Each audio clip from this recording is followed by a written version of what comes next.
국민의힘 내에 최고위원회를 들러리로 만드는 오인회가 있는 것 같다 이렇게 말을 해서 파장을 일으켰죠. 이용호 의원이 오늘 자신의 발언을 취소하면서 당에 누를 끼쳤다고 사과했습니다.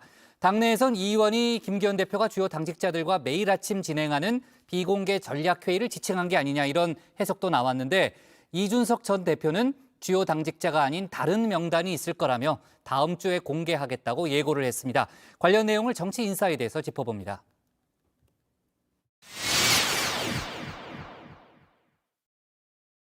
그 최고위원 회의라고 하는 게 지금 정말로 최고의사 결정 기구인데 네. 거기에 걸맞느냐? 아하. 혹시 뭐 들러리냐?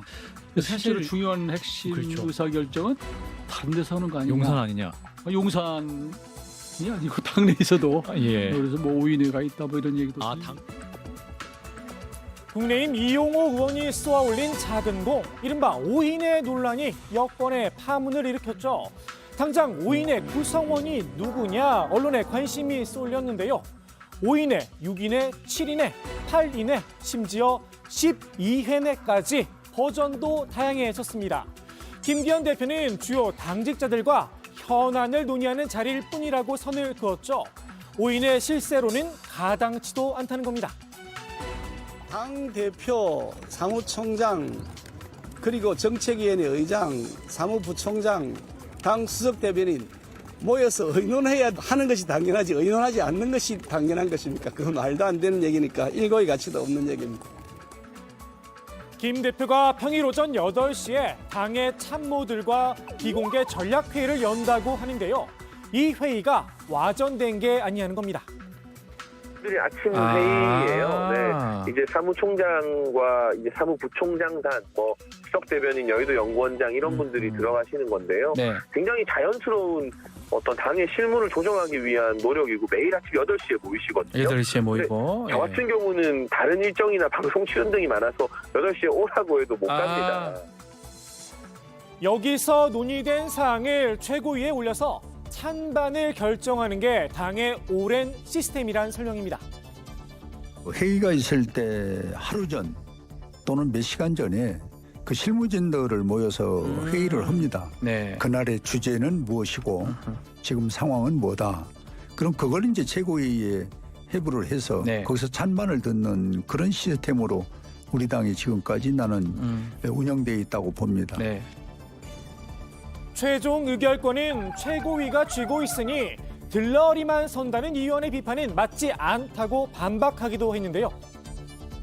이게 역할 분담 자체가 다른 것이지 뭐 거기에 대해서 침해를 받고자 해도 받을 수가 없어요. 왜냐하면 당원 당규의 최고위 의결이라는 게 명시되어 있기 때문에. 네. 이 의원이 실체 없는 유언별을 퍼뜨렸다는 비판의 목소리도 나왔습니다. 이용호 의원님께서 예. 이렇게 또 실체 없는 유언비어를 얘기를 하시니까 뭐 지금 정말 부적절한 얘기를 하시는 게 아닌가. 지금 당 지도부 위신을 실추시키는 저는 좀 위험한 발언이라고 생각을 하고. 논란이 커지자 이 의원이 직접 입장을 밝혔죠. 최고위가 제 역할과 위상을 하루빨리 회복하길 바라는 마음에서 발언을 하다가 튀어나온 잘못된 어휘였다라면서 자신의 발언을 취소했습니다. 당과 지도부에 누를 끼친 점을 죄송하게 생각한다며 사과의 뜻도 함께 밝혔는데요. 이 의원이 자신의 말을 주워 담았지만 당 안팎의 논란은 쉽게 가라앉지 않을 분위기입니다. 이 의원이 지칭한 오인회, 과연 김 대표의 주장대로 주요 당직자들이 모인 참모회의였겠느냐 물음표가 붙었죠. 공식 회의 체제 안에 있는 사람들이 회의를 한다는 거 아닙니까? 근데 오히려 그렇게 돌아갈 리가 별로 없고 명단을 짜라면 좀 다르게 짤 것 같은데 그 명단은 다음 주쯤에 공개하고 그러면 실제는 따로 있을 거다? 그렇죠. 저는 그렇게 보고 이준석 전 대표 다음 주 명단 공개까지 예고했는데요. 과거 보수정부 시절 비선 조직의 역사를 슬쩍 거론하면서 앞으로 더 다양한 버전의 명단이 나올 수 있다 경고도 했습니다. 윤석열 정부의 국정 운영이 투명해지지 않고 만약에 당 운영이 투명해지지 않으면은 이런 명단이 한 10가지 버전 나올 겁니다.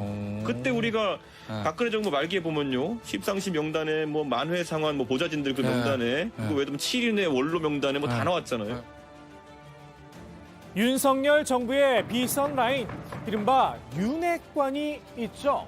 이번 오인혜 논란의 핵심은 윤핵관의 힘이 실제로 국민의힘 내에서 작동하고 있느냐, 그 여부에 있다는 지적도 나왔습니다. 뭐 오인혜가 누가 있는지 없는지 뭐 그건 별로라고 생각하고 오히려 윤핵관에 더 방점이 찍히는 그 흐름이고요. 아직도 윤핵관의 지배력이 여전하느냐의 문제가 본질이라고 봅니다. 국민의힘 내에서 최고위원들이 제 역할을 못해 논란이 더 커졌다는 분석도 나오고 있는데요. 5인회든 6인회든 뭐 7인회든 그것 자체가 문제가 된다고 생각하진 않아요.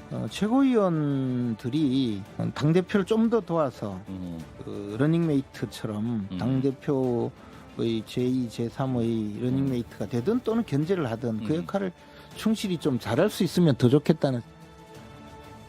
든자리는 몰라도 난자리는 안다는 말이 있죠. 자신이 빠진 최고위, 무게감이 떨어져서 그런 게 아니냐, 항변한 게 아닌가 싶기도 합니다. 그래서일까요? 태영호 전 최고위원의 빈자리를 채울 거란 전망이 나오고 있는 김가람 후보에 대해서도 다소 아쉽다는 평가를 내놨습니다. 안타까운 것은 이제 청년 최고위원 선거에 나와서 탈락하신 분이잖아요. 그런데 이제 또 최고위원으로 오시는 것에 대해서 기왕 뭐 하여튼 오시면 좀 더 잘해 주셨으면 좋겠어요. 무게감 있는 현역 의원들이 최고위원에 나서지 않은 이유가 있겠죠. 의원들 사이에서 최고위원 당선은 4천만 원어치 세약이다, 이런 우픈 이야기도 돌고 있다고 하는데요. 지도부에 입성해봤자 공천 보장은커녕 지역구 관리할 시간만 뺏길 뿐이란 겁니다. 명색이 집권 여당의 최고위원 자리인데 어쩌다 이리 찬밥 신세가 됐나 싶기도 합니다. 최고위원의 최종 의결 권한, 설마 거수기 역할만 하고 있는 건 아니겠죠? 오늘의 정치인사이드, 이용호 의원이 오인의 발언과 함께 내뱉었던 이 말을 곱씹으며 마무리합니다. 4천만 원 내고 이게 뭐 가성비가 나오냐.